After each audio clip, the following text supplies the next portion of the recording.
Hello, welcome to this Little Man Assembler video. This video is going to be most likely the last in this series as we transition to real assembler and machine instructions working in a 6502 architecture. This one is going to highlight iteration as a concept and how we can perform iteration using machine instructions or assembler. We're also going to talk about labels as a way to talk about addresses in memory without having to explicitly say what the address is. It's going to make our lives a lot easier, as you'll see when we're creating the program. This is a great stepping stone into full-on developing an assembly or just in machine instructions. If you have not already seen the videos prior to this on Little Man Computer, the Hello World and the branching ones, you're going to want to check those out first, as they are very much prerequisites for what we're going to be doing here. We're going to start this tutorial with a discussion of what we're going to build. So we're going to create a program here, and it's going to be a simple looping program. We're going to do this to illustrate iteration and how we can use branching to create iteration at a low level. We're going to take in a number as input from the user, and that's going to be effectively how many times we're going to iterate. But the output of this is basically going to be to take in the number and produce a countdown. We're going to output the number that they input, and then we're going to count down to 0. So in our example here, if we take in an input of 5, we're going to produce an output of 5, 4, 3, 2, 1, and 0. It's very important that we make sure that our loop actually meets the requirements, and our requirement says that the number should end in 0. So like before, like we did with branching, I think it's a really helpful exercise to actually see how a high-level program that accomplishes this would be compiled into assembler, and then how the assembler is assembled into machine instructions, and then we're going to run the machine instructions actually through the Little Man Computer. Let's start with the high-level program. There's actually a couple ways we could do this. We know that we have to take input first, and we're going to need to store it somewhere, right? So in our high-level program, since we know that we're going to be asking for an integer value, and again, I'm staying agnostic of what programming language I'm using here, but you can just kind of call this, pseudo-C. Like it's a C-esque language. It's our own concoction. So we're going to call the value that we're going to store, we're going to call it's an int, because that's going to be its type, and we're going to call it limit, just to keep things nice and clear, because that's kind of the upper limit of where we're starting. And I need to get this value, right? And what's going to give it to me is user input. So I'm going to call my mysterious input function that we used before in our branching tutorial. Again, this is not intended to be like a specific input function of a specific language. It's simply to denote that we're using some library to get input from the user. I'm leaving that part to be a little bit of a mystery because it's way outside the scope of doing something simple like this. So now that we have our input, we're going to act on it. We know that we're going to create an output that counts down, starting with the number and ending in 0. So we know this sounds like a loop, right? So there's a couple ways we could do this, actually. We could do a while loop. So we could have while, and then in parentheses here, we could say while limit, for example, is greater than or equal to 0, because remember, we want to include 0. We explicitly said so here. So we could do this. We could say, well, limit is greater or equal to 0. Let's output limit. And then we have to decrement limit, right? Because we want limit to decrease as we count down. So we'll put limit minus minus, and we can close our while loop. And I'm pretty sure this is a good program. This would actually produce exactly what we want. We would take in the number from the user. Let's pretend it's 5. We would come down here to this line of code. We'd have a 5 here, and we'd say, well, 5 is greater than or equal to 0. That is true. So we'd come in here. We'd output our 5. We'd decrement our 5 to a 4. We continue to loop until, let's take it from 0. So now our limit is 0, which is equal to 0. So greater than or equal to 0 still applies. We would output our 0. We would decrement it to a -1. And at that point, we come up to the while loop, and the condition would no longer be true. We'd break, and we'd continue on if there was more code, or we'd just be done here. Now, this is actually probably the most pure way to illustrate this. So I like this one the most, but I'm going to actually show this also with a for loop because, this is an introductory video and I want to kind of cover different bases just so we can see it. So I'm going to take this top line down here because we're going to just kind of keep that.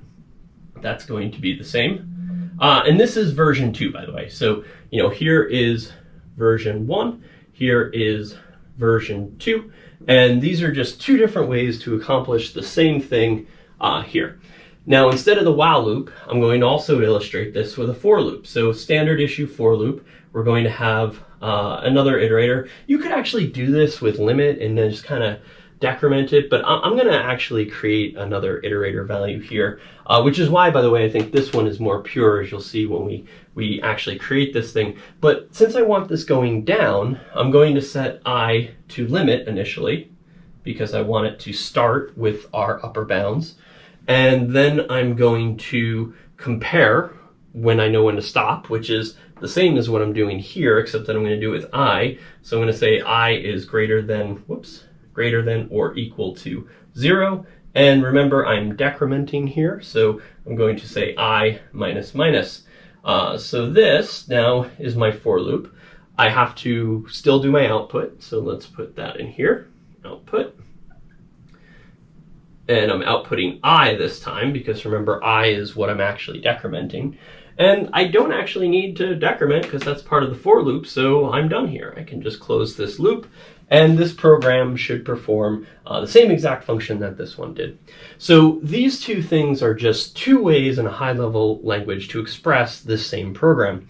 I prefer this one, so I want to kind of stick with that one because I think it's going to be more explicitly shown when we compile here into assembler. So let's start that process now. Let's bring this over and think about how we would actually compile this into our little man assembler.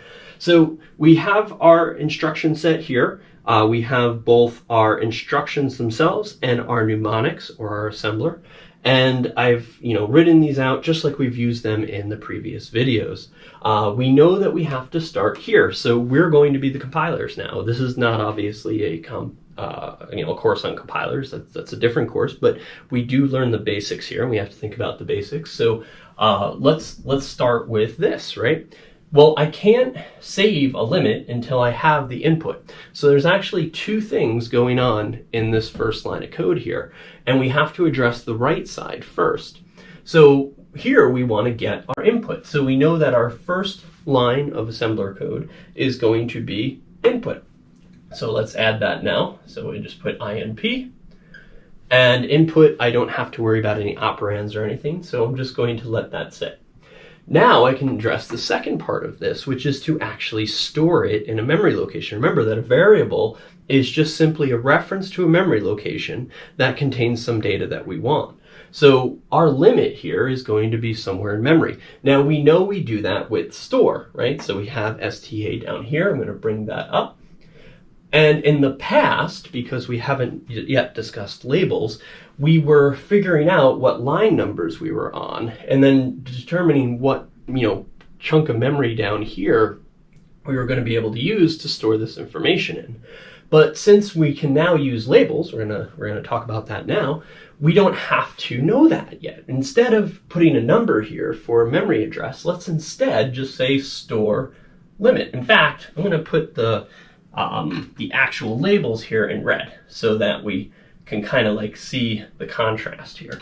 So we have store limit. Now we don't yet know where limit's going to be stored. The assembler is actually going to take care of that when we move over to the machine instructions, and you'll see that in a moment.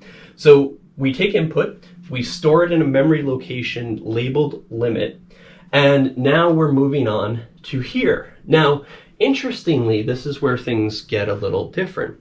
When you're working as a mental compiler, you have to consider the most optimal way you can to achieve this. So you might look at this while loop and say, okay, well, to determine how many times I iterate, I have to come in here. And this greater than or equal to 0 looks very much like a branch on positive, right? Because we said a branch on positive will branch if you have a 0 or positive number in the accumulator. So that would fit this bill nicely, right? Well, the problem, though, is that we might not want to branch right away. That might not be the most efficient. You can probably do it, but you're going to end up with multiple branches, and they're going to be kind of jumping around. And try it, and you'll see what I'm saying. In fact, I'm going to ask you to write your own programs in the comments later. Feel free to start now and try to, as explicitly as possible, I'd love to see everyone's take on this, as explicitly as possible, try to translate this into assembler. But let me start. I'm going to take my own stab at it, which I think is maybe the most efficient approach. I'm actually going to come back to this guy. I'm going to make a mental jump here, and I'm going to come down here first. I'm going to go to output first, because I know that I already have whatever value the user put in. Say they put in the 5, right? I know that my step 1 here is going to put it into the accumulator, and it's sitting there. I know that my step 2 is going to store it somewhere down here, but it's still there. So I know that I can just output, right? So I'm going to call my output next, because now I know that, I'm just going to kind of this is going to be my output here. I'm going to draw little dotted lines here to kind of symbolize I haven't run the program yet, but I'm mentally thinking through what I think is going to be the output as I write this code. So now I've got that output. I got to go on to the next thing.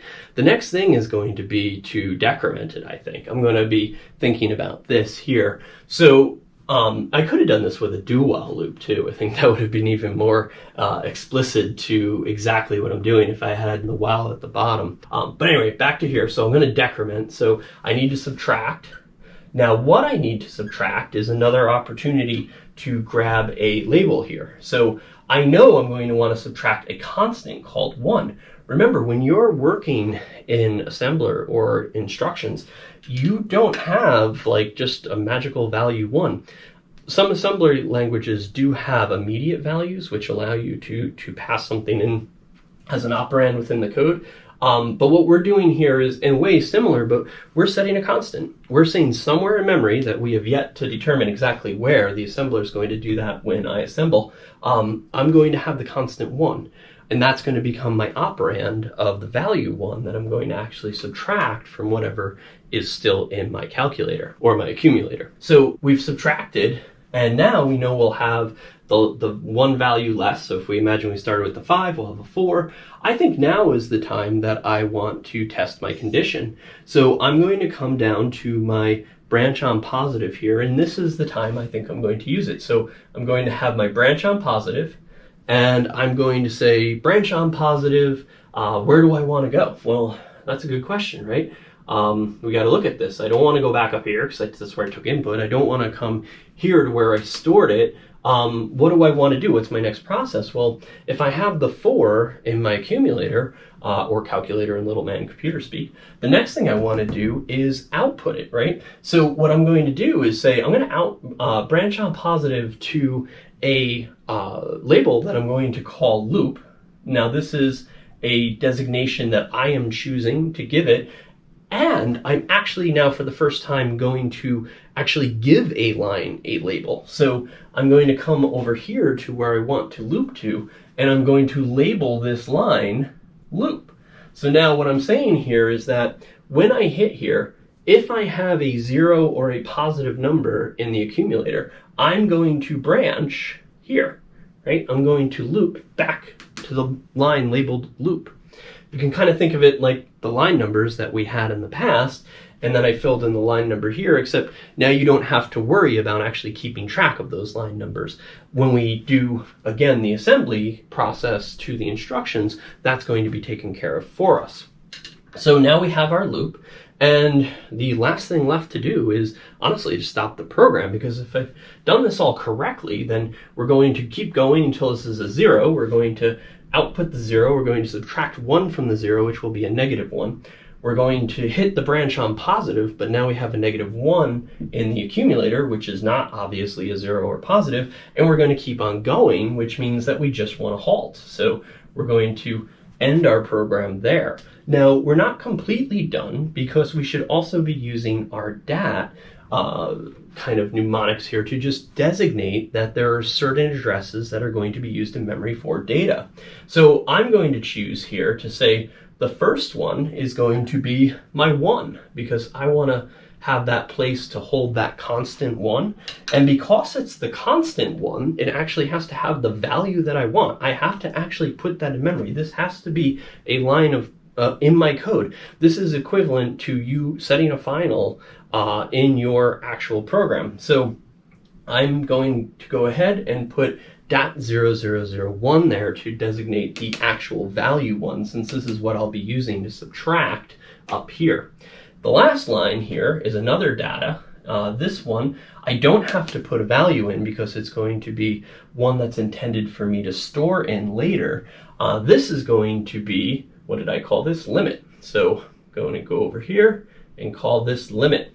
And now our program, at least for our compilation, is complete. We've taken our high-level code here and we've created an assembler out of it. The next step of the process is to take our assembler and to assemble it into actual instructions. Remember, this is a one-to-one process where every line of assembler has a corresponding instruction. Now, it's worth noting here that in a real computer, there's also a linking process, and that's important to talk about, so I want to discuss it, but understand that Little Man Computer doesn't have an operating system or anything like that, so it doesn't have to partake in the linking process. Essentially, what's happening during the linking process is you're asking for libraries like these input and output libraries that are designated for that machine and its hardware so that you don't have to rewrite them. But we're going to skip past that since we don't have any other layers of abstraction. This is as low level as it gets. So we take this and we bring it straight across. So our input here becomes 901. Now I'm also going to start using my line numbers here because now is the appropriate time. Remember that these line numbers are going to translate directly to the actual mailbox address here in the computer itself. My second line is going to be 01, and that's obviously a store, which is a 3. We can now, this is where the process of assembling figures out what the line numbers are. In fact, it would help us now to just kind of quickly put them here, just so we have them handy, and we don't have to keep kind of fishing. So there are our line numbers. So we know that we're going to want to store the limit, which is going to go in 7. So this is going to be 307. So whatever value we have in the accumulator at that moment is going to be stored in mailbox 7. The next line now is line 2, and that is going to be an output. So we're going to put 902. The next line is going to be a subtract. So that is going to be 2, and what we're subtracting is the constant 1, which is stored here at line 6. So we're subtracting whatever's in the accumulator, we're subtracting 1 from it, so 06, and then the value for the result will be put back into the accumulator. Now for value for line 4 here, we have our branch on positive, so that's an 8. Where we're branching is loop, which is line 2, so this is 802. Line 5 is simply our halt, so that is 000. And line 6 is our constant. Now, line 6, that doesn't directly mean anything. It's a placeholder for the actual assembler mnemonic. What we care about is the actual value, because remember, when we go to subtract with it, that's what we're going to be grabbing. So when you bring these across, you just bring over the value that was stored there. That's what actually comes in as it's not an instruction, it's data, but into the mailbox. Now here we have the last line, which is 7, and we don't actually have to put anything there at this point because this is a placeholder for actual user data.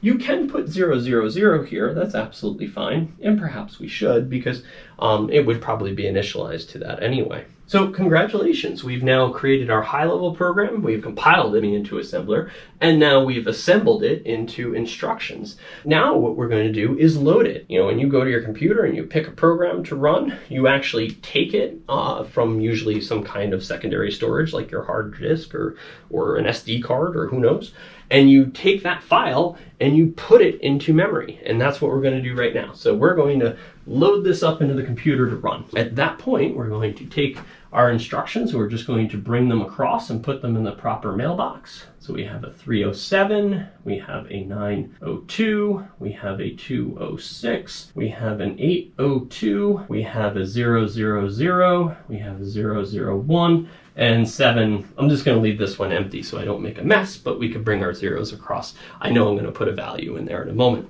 Now let's go ahead and start up our little man computer. To do that, we need to put something in the program counter here. So we're going to have 00 in the program counter. We know that the first step we're going to do is going to require user input. So let's say that our user inputs a 3, just to keep things a little bit less repetitive than they need to be. I think we'll get the point very much across with that many. So ignore this example. I'm just going to take it down a couple of iterations and let's go ahead and run it. So our clock is set.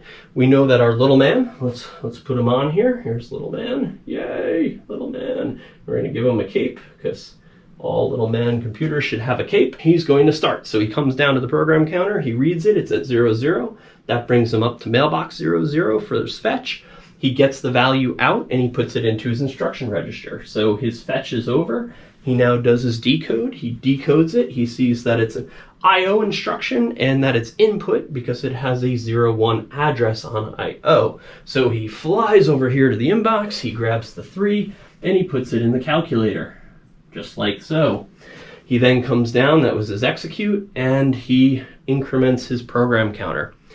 He repeats this process. He comes down to the program counter, sees the 1, comes up here, gets his instruction, sees that it's a store when he decodes it, and that he's supposed to store whatever is in the accumulator in mailbox 7. So he goes ahead and he does that, and he puts the 3 in mailbox 7.